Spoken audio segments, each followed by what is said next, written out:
Hello students, कैसे हैं आप सभी। आशा करता हूं आप सभी अच्छे होंगे। तो ये आज देखिए बेहद इंपॉर्टेंट टॉपिक है जो 12th क्लास के पॉइंट ऑफ व्यू से भी इंपॉर्टेंट है और वैसे अगर हम अपनी दिनचर्या की बात करें या डेली लाइफ की बात करें उसमें भी इंपॉर्टेंट है। तो आज का टॉपिक है भाई सेल।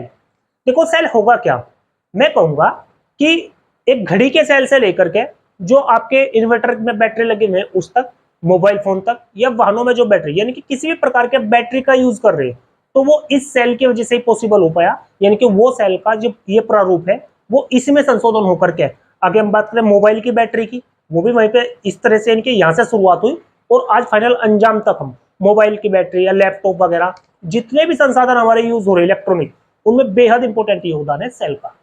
यानी अगर सेल को हटा दिया जाए लाइफ से, तो मैं कहूंगा जैसे बिजली के, अगर बिजली को हटाए तो लाइफ अधूरी है, ऐसा लगेगा कि पता नहीं कौन से ग्रह पर आगे। तो सेम ऐसा ही सेल का है। अगर लाइफ से, हमारी लाइफ से सेल को हटा दिया जाए तो क्या होगा, लाइफ बड़ी मुश्किल हो जाएगी। तो सेल ने क्या किया, लाइफ को बेहद आसान बना दिया। तो 12th क्लास में के लिए तो इंपॉर्टेंट है ही है, लेकिन इसके अलावा भी अगर हम बात करें और जो कैंडिडेट है या और जो सदस्य है उनको भी समझना चाहिए, सीखना चाहिए कि सेल, शुरुआत सेल की कहां से हुई, कैसे एक पहला सेल बना था दुनिया का। तो आइए इस वीडियो में हम इसी पर चर्चा करेंगे कि सेल होगा क्या। तो देखो सेल क्या होंगे बेटा, सेल होंगे कि अगर हम दो प्रोसेस है, कौन कौन से, एक केमिकल एक इलेक्ट्रिकल, यानी अगर रासायनिक ऊर्जा और विद्युत ऊर्जा दो प्रक्रम मान लिए जाए और उन दोनों प्रक्रम को किसी एक ऐसे साधन से जोड़ दिया जाए कि जो एक प्रक्रम को या एक ऊर्जा को दूसरी ऊर्जा में कन्वर्ट कर सके। क्या बोला मैंने, फिर से समझे। एक रासायनिक ऊर्जा है, एक विद्युत ऊर्जा है। अगर मैं कोई साधन या कोई युक्ति ऐसी बना लूं कि जो एक रासायनिक ऊर्जा को किसी में विद्युत ऊर्जा में परिवर्तित कर दे या विद्युत ऊर्जा को रासायनिक ऊर्जा में परिवर्तित कर दे, तो वही क्या कहलाएगा, हमारा वही कहलाएगा सेल। ये डेफिनेशन लिखी हुई है मैंने, क्या लिखा बेटा, वह युक्ति या साधन जिसके द्वारा रासायनिक ऊर्जा को, नोटेड पॉइंट है भाई, किसको, रासायनिक ऊर्जा को विद्युत ऊर्जा में अथवा विद्युत ऊर्जा को रासायनिक ऊर्जा में परिवर्तित किया जाता है, क्या कहलाती है भाई, सेल कहलाती है। यानी शॉर्ट वे में समझा दे रहा आपको, मैंने क्या कहा बेटा कि रासायनिक ऊर्जा को विद्युत ऊर्जा में,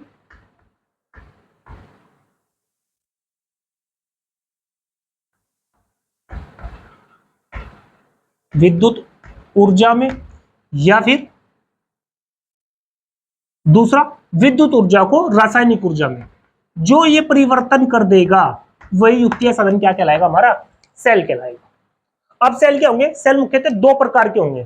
कौन कौन से, अभी हमने कहा कि रासायनिक ऊर्जा को विद्युत ऊर्जा में परिवर्तित कर देगा या फिर विद्युत ऊर्जा को रासायनिक ऊर्जा में परिवर्तित कर देगा। तो जो सेल रासायनिक ऊर्जा को विद्युत ऊर्जा में परिवर्तित करेंगे वो कहलाएंगे हमारे विद्युत रासायनिक सेल। फिर से समझे, जो सेल या जो युक्ति या जो साधन रासायनिक ऊर्जा को विद्युत ऊर्जा में कन्वर्ट करेगा, परिवर्तित करेगा, वो कहलाएगा विद्युत रासायनिक सेल, फर्स्ट टाइप का। दूसरा, जो सेल विद्युत ऊर्जा को रासायनिक ऊर्जा में परिवर्तित करेगा वो कहलाएगा हमारा विद्युत अपघटनी सेल। मतलब सेल दो प्रकार के होंगे। कौन कौन सा, जिसमें से पहला होगा बेटा विद्युत रासायनिक सेल, दूसरा होगा विद्युत अपघटनी सेल। विद्युत रासायनिक सेल की डेफिनेशन देखो, वह युक्ति या साधन जिसके द्वारा रासायनिक ऊर्जा को विद्युत ऊर्जा में परिवर्तित किया जाता है।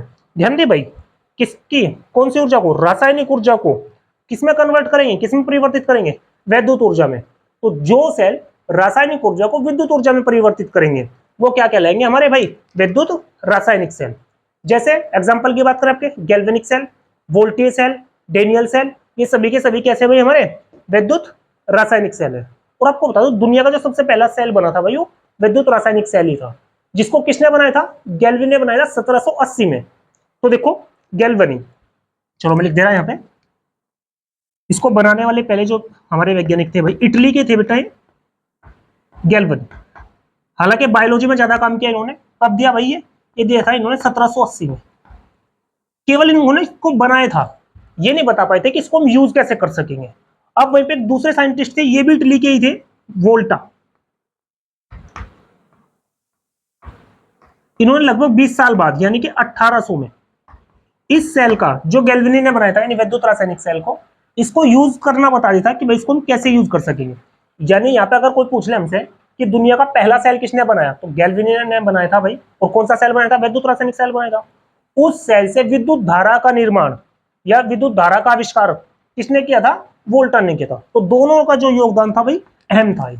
अगर ये दोनों साइंटिस्ट पहला सेल ना बनाते तो आज हम जो मोबाइल फोन चला रहे हैं या लैपटॉप डिवाइस वगैरह चला रहे, जितने भी डिवाइस चला रहे हैं इलेक्ट्रॉनिक, वो सबके सब क्या थी, हमारे इनके किसी भी काम की नहीं थी। तो बेहद योगदान है भाई इनका हमारे जीवन को सरल बनाने के लिए। अब देखो पहला सेल, जैसे गैल्वेनिक सेल या डेनियल सेल भी कहने की बेटा इसको। तो ये क्या, मैंने आपको फिगर बनाया, इसके माध्यम से समझे। तो गैल्वेनी ने इस सेल का इनके प्रारूप इस तरह से बनाया था, समझे इसको। इसमें इन्होंने क्या किया, हमने लास्ट क्लास में पढ़े थे इलेक्ट्रोड, तो इन्होंने दो इलेक्ट्रोडों का यूज किया। कौन कौन से, समझो। इन्होंने दो पात्र लिए भाई गैल्वेनी ने। पहला पात्र में जिंक सल्फेट का सॉल्यूशन भर दिया, ये लिखा मैंने यहाँ पे बेटा। पहले पात्र में जिंक सल्फेट का विलयन भरा और दूसरे पात्र में कॉपर सल्फेट का विलयन भरा, यानी कि इस वाले में जिंक सल्फेट को और इस वाले में कॉपर सल्फेट को भरा। उसके बाद जिस पात्र में जिंक सल्फेट को भरा उसमें क्या, जिंक धातु की इलेक्ट्रोड लगा दी, जिंक धातु की छड़ लगा दी, ये रही भाई जिंक धातु की छड़। जिस विलयन में या जिस पात्र में CuSO4 है, कॉपर सल्फेट है, उसमें किसको डाल दिए, उसमें डाल दिए भाई कॉपर इलेक्ट्रोड को या कॉपर धातु की छड़ को। इसके बाद क्या किया, इन दोनों पात्रों को एक नली से जोड़ दिया गया और उस नली को कह दिया गया भाई लवण सेतु। इस लवण सेतु में भरा हुआ है हमारा K2SO4 KCl या अदर वैद्युत अपघट्य भी भर सकते हैं आप, लाइक KNO3 या कोई भी बस वैद्युत अपघट्य होना चाहिए। यहाँ पे क्या होगा, ये जो लवण सेतु हुआ यहाँ पे छिद्रित होंगी भाई इसकी, यानी कि जो किनारे होंगे वो छिद्रित होंगे, और ये जो किनारे होंगे, ये जो छिद्रित पलक होंगे, ये किसमें, ये सॉल्यूशन में डूबी हुई रहनी चाहिए। इसके बाद क्या किया, यहाँ पे जो जिंक धातु की छड़ थी उसका कनेक्शन किससे कर दिया गया, कॉपर धातु की छड़ से कर दिया गया, एक वायर से जोड़ दिया। और वायर से जोड़ने के बाद यहाँ पे एक वोल्ट मीटर लगा दिया गया।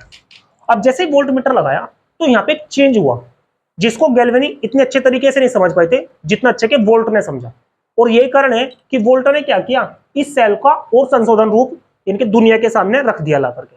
तो समझो, जब यहां से क्या हुआ, जब ये वायर को कनेक्ट कर दिया गया, इससे संबद्ध कर दिया गया, तो एक क्या सामने आया, ये सामने है कि जो ये जिंक की छड़ थी ये धीरे धीरे पतली होनी शुरू होगी, और वहीं पे जो कॉपर की छड़ थी वो धीरे धीरे मोटी होनी शुरू होगी। तो प्रॉब्लम ये आई थी कि भाई क्या कारण है कि जिंक की छड़ तो यहाँ पे पतली होती जा रही है और कॉपर की छड़ मोटी होती जा रही है। तो क्या हुआ, इससे एक निष्कर्ष निकला क्या, कि जो ये जिंक की छड़ है ये लगातार जो जिंक सॉलिड था इस अपने विलयन में घुलना शुरू हो गया। जब घुलना शुरू हो गया तो जो जिंक सॉलिड था वो जिंक एक्वा में चेंज हुआ, और जिंक एक्वा में चेंज होने के बाद यहां से दो इलेक्ट्रॉन डोनेट किए, और वो इलेक्ट्रॉन इस वायर के माध्यम से होते हुए कॉपर इलेक्ट्रोड में गए, और उस कॉपर इलेक्ट्रोड में जाकर के कौन से सॉल्यूशन में, कॉपर सल्फेट विलयन में जाकर के उन्होंने क्या अपना रिएक्ट किया। और अब क्या हुआ कि वो जो दो इलेक्ट्रॉन कॉपर सल्फेट में है, तो यहां से उन्होंने उस कॉपर को मुक्त कर दिया। अब जब कॉपर मुक्त हुआ एक्वा का, तो वो क्या हुआ, धीरे धीरे इस छड़ पर जमने लगा। यानी कि इन शॉर्ट में मैं कहूंगा यहाँ पे जिंक की छड़ यहाँ पे धीरे धीरे घुल रही, उससे जो दो इलेक्ट्रॉन निकले वो यहाँ पे कॉपर सल्फेट में गए, तो यहाँ का कॉपर सल्फेट इस पर जमने लगा, जिससे क्या हुआ, कॉपर की छड़ मोटी होने लगी और जिंक की छड़ यहाँ पे धीरे धीरे पतली होने लगी। अब जो वैज्ञानिक वोल्टा बोल रहा मैं जिनको भाई, तो वोल्टा ने क्या किया कि अगर हम इलेक्ट्रॉन को यहाँ पर रोक लेंगे तो वो हमें कहीं ना कहीं एनर्जी, ऊर्जा हमें दे सकेंगे। तो इसलिए यहाँ पर अगर बल्ब लगा दे तो बल्ब जलने लगेगा। तो उन्होंने यहाँ पे वोल्ट मीटर लगाया, और वोल्ट मीटर लगाने से देखा कि भाई यहाँ पे क्या हुआ, कुछ ना कुछ यहाँ पे चेंज हो रहा, इनके उन इलेक्ट्रॉन का हम यूज कर सकेंगे। और जब उस इलेक्ट्रॉन का यूज कर सकेंगे तो यहीं से उन्होंने इसका नाम क्या रख दिया भाई, सेल रख दिया, कि यहाँ पे जो ये इलेक्ट्रॉन जा रहे इस इलेक्ट्रोड से उस इलेक्ट्रोड को अगर हम इनको रास्ते में रोक लेंगे तो हम इनको किसमें, ऊर्जा के रूप में ला सकेंगे। और यही कहलाया हमारा डेनियल सेल। तो डेनियल सेल में याद रखेंगे आप लोग, जो यहाँ पे लेफ्ट साइड है एनोड, ये नेगेटिव ध्रुव होगा बेटा, जो राइट साइड है कैथोड, ये पॉजिटिव ध्रुव होगा। यानी कि अगर मैं ध्यान दें भाई, यहाँ पर एक लाइन ड्रॉ कर दूं, तो ये वाला जो पात्र है यानी कि जिंक सल्फेट और जिसमें जिंक इलेक्ट्रोड है, तो यहाँ पे अगर मैं सेल, इसको बोल देंगे भाई यहाँ पे फर्स्ट अर्ध सेल, और इसको बोल देंगे बेटा यहाँ पे सेकंड अर्ध सेल या दूसरा अर्ध सेल।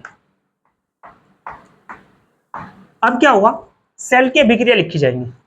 तो फर्स्ट अर्ध सेल अभिक्रिया, तो फर्स्ट अर्ध सेल अभिक्रिया क्या है भाई, फर्स्ट अर्ध सेल अभिक्रिया अभी बताया हमने कि जो जिंक सॉलिड था, जिंक सॉलिड यानी कि जिंक की जो मेटल है, जिंक की जो रोड है सॉरी, वो क्या करेगी, दो इलेक्ट्रॉन डोनेट करेगी और सॉलिड से क्या बना लेगी, एक्वा फॉर्म बना लेगी, प्लस 2 इलेक्ट्रॉन। अब याद करो बचपन की बात, यानी 11th क्लास में सिखाए होंगे टीचर कि अगर कहीं पर भी इलेक्ट्रॉन का त्याग हो रहा होगा तो वहां पे क्या होगा, ऑक्सीकरण होगा। यानी कि जो फर्स्ट अर्थ सेल अभिक्रिया में यहाँ पर क्या हो रहा बेटा, ऑक्सीकरण अभिक्रिया भी कह सकेंगे इसको, ऑक्सीकरण अभिक्रिया। समझ आ गया होगा आपको ऑक्सीकरण अभिक्रिया क्यों कहा, फिर से बोल दे रहा, क्योंकि यहाँ पे जिंक क्या कर रहा है, 2 इलेक्ट्रॉन डोनेट कर रहा, इसलिए क्या है, ऑक्सीकरण अभिक्रिया। दूसरे अर्थ सेल की बात करें भाई, सेकंड अर्थ सेल अभिक्रिया।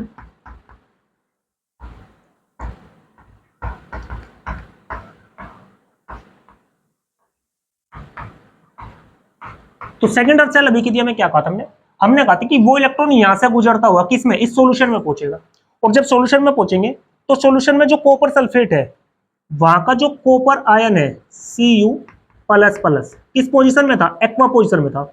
उसने क्या किया, इन 2 इलेक्ट्रॉन को ग्रहण किया, ये वाले जो 2 इलेक्ट्रॉन है इनको ग्रहण किया, और क्या बना लिया बेटा, यहां से बना लिया कॉपर सॉलिड। अब यहां पर भी सिक्के थे कि अगर कहीं पर इलेक्ट्रॉन को ग्रहण किया जा रहा होगा तो वहां पर क्या होगा, वहां पर होगा बेटा अपचयन। तो यहां पर हो जाएगा भाई अपचयन अभिक्रिया। अब बात करें सेल की संपूर्ण अभिक्रिया, सेल की समग्र या संपूर्ण अभिक्रिया,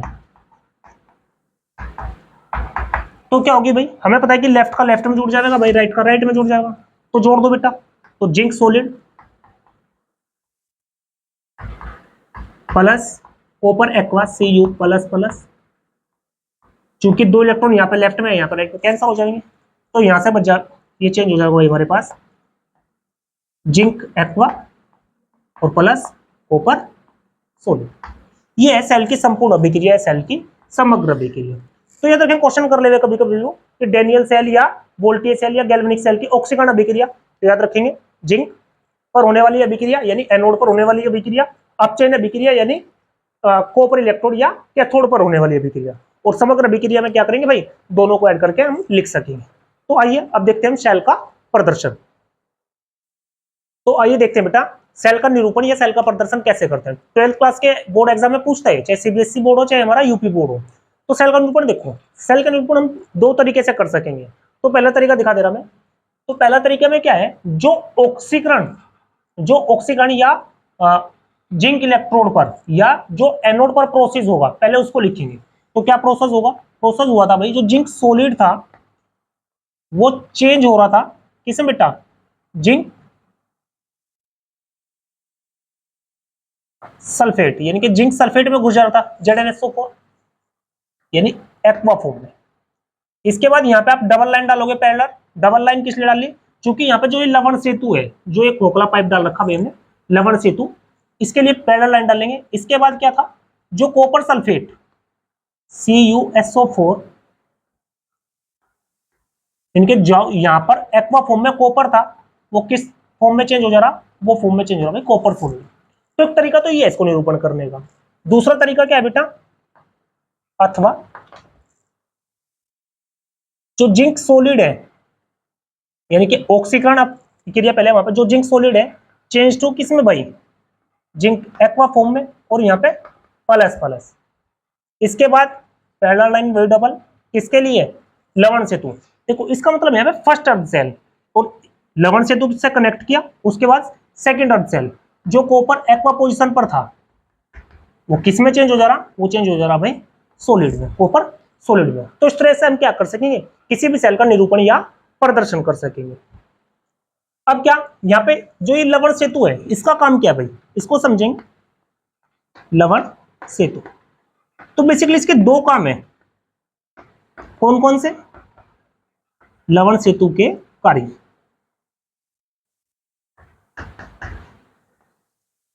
तो पहला काम है इसका बेटा विद्युत के प्रवाह, विद्युत के प्रवाह को बनाए रखना, विद्युत के प्रवाह को बनाए रखना। और दूसरा है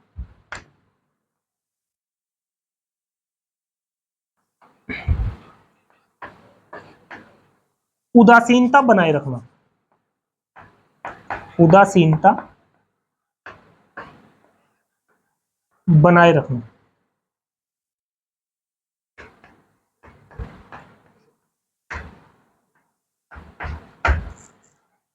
तो आपको समझ आ गया होगा लवण सेतु का यानी कि क्या काम है यहाँ पे, दो काम है। पहला बेटा विद्युत के प्रवाह को बनाए रखना, दूसरा है उदासीनता बनाए रखना। अब बात करें यहाँ पे एक शब्द आएगा विद्युत वाहक बल। विद्युत वाहक बल क्या होगा, तो विद्युत वाहक बल होगा बेटा इस इलेक्ट्रोड यानी कि इस इलेक्ट्रोड या अर्ध सेल द्वारा जो इलेक्ट्रॉन का डोनेशन हो रहा और यहाँ पे जो इलेक्ट्रॉन को गेन किया जा रहा, तो वहां पे इलेक्ट्रॉनों के जो अंतर के कारण है दोनों का, यानी कि फर्स्ट अर्ध सेल के विभव का अंतर और सेकंड सेल के विभव का जो अंतर होगा वही कहलाएगा हमारा विद्युत वाहक बल। उसको रिप्रेजेंट किससे करेंगे हम भाई, ईएमएफ से शॉर्ट में। तो सेल का ईएमएफ या ई सेल लिख देंगे बेटा इसको, तो वो हो जाएगा दो तरीके से। मैंने क्या कहा, दोनों का अंतर, तो याद रखें कैथोड, यानी कि इसको लिखेंगे हम ई कैथोड माइनस ई एनोड, या इसको दूसरे तरीके से भी लिख सकते हैं हम भाई ई दाया माइनस ई बाया, यानी कि जो फर्स्ट अर्ध सेल का विभवांतर है वो और जो सेकंड सेल का विभवांतर है वो, उन दोनों का जो अंतर होगा वही क्या कहलाएगा हमारा ई सेल या विद्युत वाहक बल। अब यहाँ पे इस सेल की बात करें डेनियल सेल, तो डेनियल सेल में बेटा जो ई कैथोड का मान होगा वो होगा हमारे पास 0.34 volt minus sign as it is, और जो एनोड का होगा वो होगा यहाँ पे बेटा 0.76 वोल्ट, ये माइनस में होगा भाई। अब क्या होगा यहाँ से हो जाएगा 0.34, देखो माइनस इंटू माइनस, ये माइनस है भाई, ये हो जाएगा बेटा प्लस 0.76, तो यहाँ से बराबर कितना जाएगा, यहाँ पर बेटा 1.10 वोल्ट।